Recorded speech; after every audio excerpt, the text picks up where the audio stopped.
Sa unang pagbasa, si propeta, isa tong propetahan. Wasan mo naminaw, no? Klaro kayo. Kinsay nakahibaw, kinsa tong propetaha ang naas unang pagbasa.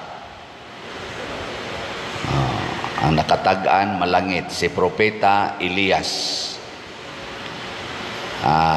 Gidumta na ni siya sa hari sa Israel, gilutos niya, naghuwaw pag ito, way pagkaon, mibakta siya, porting inita, naluya niya, wa na say suportas mga tao, gipangita siya aron patyon, ngita siya kataguan, mautong gikapoy naman kay siya, wa pagikaon, niingon na lang siya, patya na lang ko Ginoo. Di ba doon ay panahon nga nang wa na kay pagkaon, awayon pagyud ka, daog-daogon pagyud, niya wa pa jud kay trabaho, unsa may imong isultis Ginoo? Parehasad ni Elias, patya na lang ko. Mao bitaw karon daghan kayong mga tao nga naghikog, malabibisan gani mga batan-on, kay ngano man nibati sila nga wa nay bili ang ilang kinabuhi. Patya na lang ko. Mautong nidool ang anghel o gipakaon siya o gipainom atong tubig. O hangtod na baskog siya nakabiyahe. Kinahanglanon kaayo ang pagkaon sa atong panaw. Pero matud pas mga doctors, labi nas mga dietitian, nutritionist, kinahanglang pilio nato ang pagkaon. Dili tanang pagkaon makaayo. Naasay pagkaon nga makadaot. Sige, lingay mong tupad. Ina ka nang imong gisigihag kaon, makaayo na. Ina ko no, makaayo na nimo.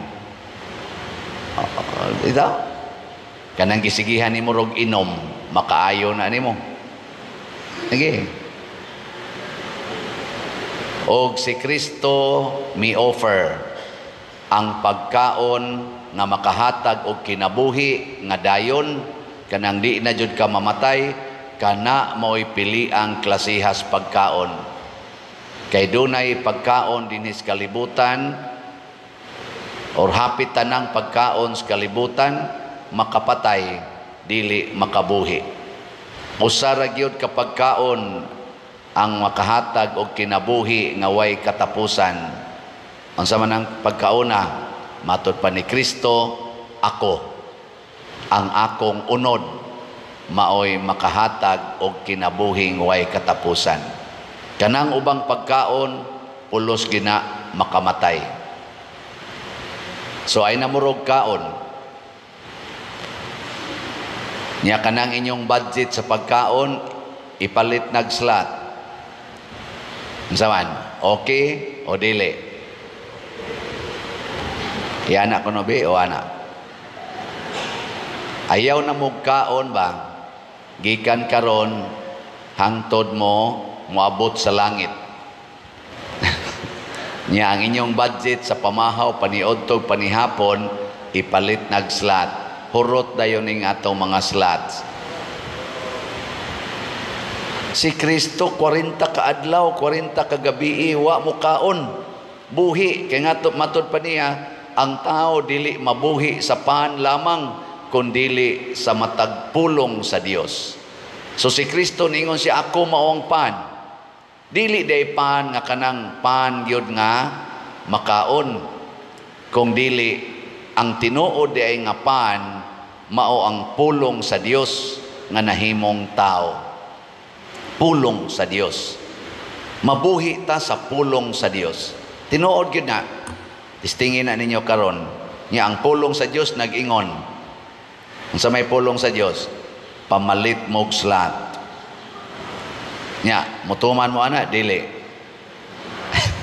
May kadili ko pader, patay na ka. Ug unsa may hinungdan? Ay, ang atong ikaduhang pagbasa ay nag-ingon dire. Unsa to? Ayaw ninyo pasuka ang Espiritu Santo. Nya unsa may makasuko sa Espiritu Santo? matod pa diri, biyain ninyo ang tanang kayugot, kapungot o kasuko. Ayaw na kamo pag siningkahay o pag-insultuhay, hikalimti ang bisan unsang kaligot-got. Hinunua, pagkaluy-anay kamo o pagbaton o malumong kasing-kasing alang sa usag-usa, pag pinasayloay kamo. Kaning pagkaluy-anay, di mo maluoy sa atong kumbinto nga napay bayro nun. Maluoy mo, dili. Kusga.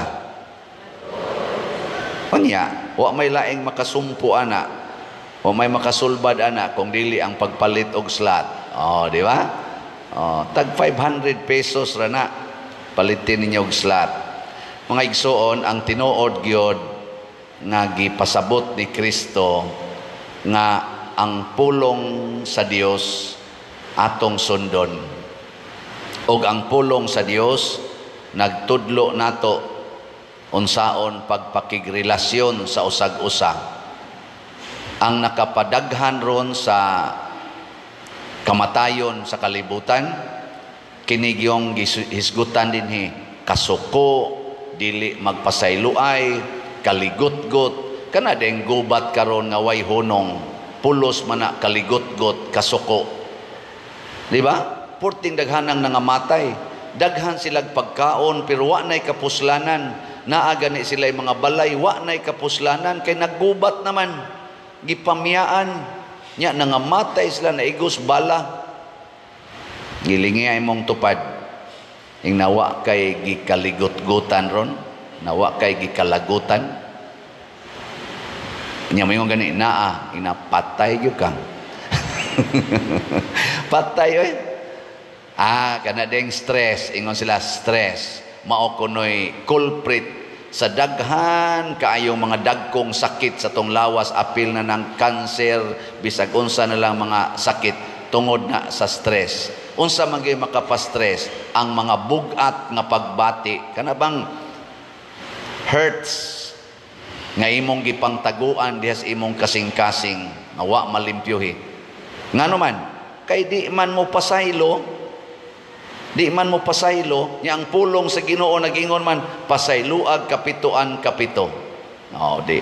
Ano na siya? Muna, ang kamatayon nagihisgutan sa Ginoo dinhi, dili ning kamatayon nato. Kay kung kini pang kamatayon nato mo'y gihisgutan, si Kristo dili unta mamatay sa cross. Si San Pedro Calungsod dili unta mamatay. Ang ato mga santos, mga batanon kayo, sama nilang centuries of the child Jesus, dili unta na mga matay nga batanon pa. Ang kamatayon nga gihisgutan ni Kristo, mga igsoon, maogyod ang impyerno. Og inyo nang basahon sa Revelation chapter 20, kanang linaw nga kalayo nga gitawag og impyerno nato, gitawag na siyag ikaduhang kamatayon. Og mao na ginay tinuod nga kamatayon. Nya unsaon nato paglikay sa tinuod nga kamatayon? Sunda ang pulong sa Ginoo. Supaka ang pulong sa Ginoo, mamatay dayon ka. Unsaon man pag-ila nga padung nas impierno ang tao, gilingi ako na imong tupad. Usab, ing naasa ka karon padong, impierno o langit. Okay. Gusto mo nga ako mong sultihan sa pipila ka mga timaan? Ako naman yung gisultis una, pero ako lang balik-balikon. Mga pipila ka timaan nga ang tao padong nas impierno. Gusto mo mahibaw? Review na lang ni. Ang unag yung timaan sa tao nga padong nas impierno, sa man, bugat ug naong. Bugat bagnaong nga na bisag musimba na sila, mana na sila, bugat kina sila gnaong. Nga ikaduha,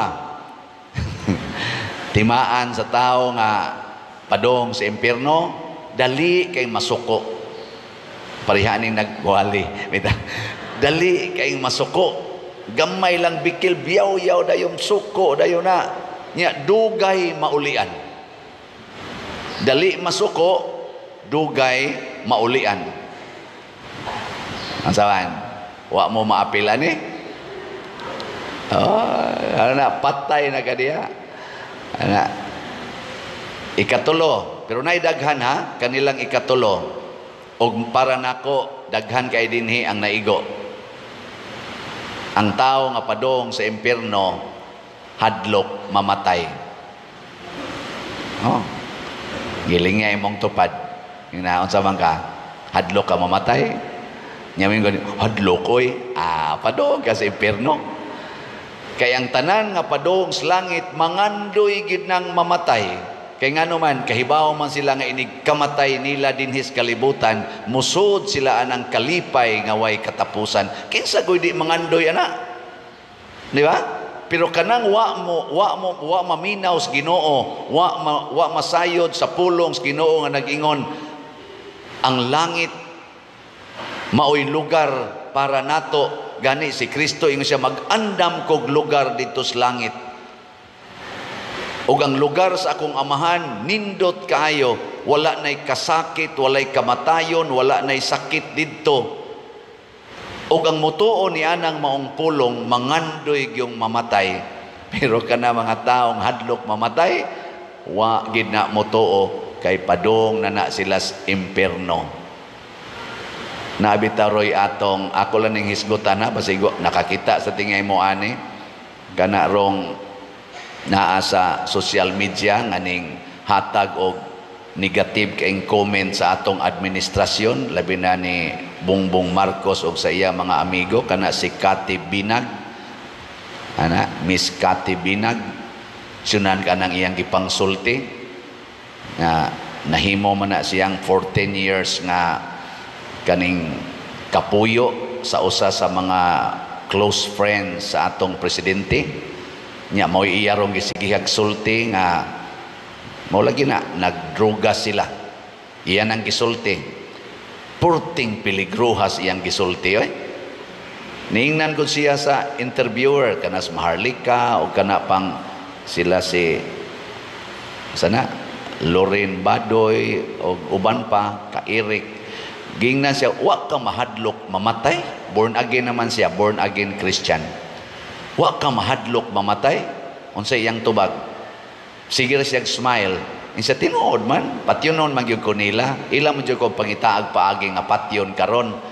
Tungod ani akong gisulti. Nya magsigil siya katawa ba nga isa sa tinud-anay no, kung naa na kita sa Ginoo, nya nagsunod na kita sa Ginoo, di kita mahadlok mamatay.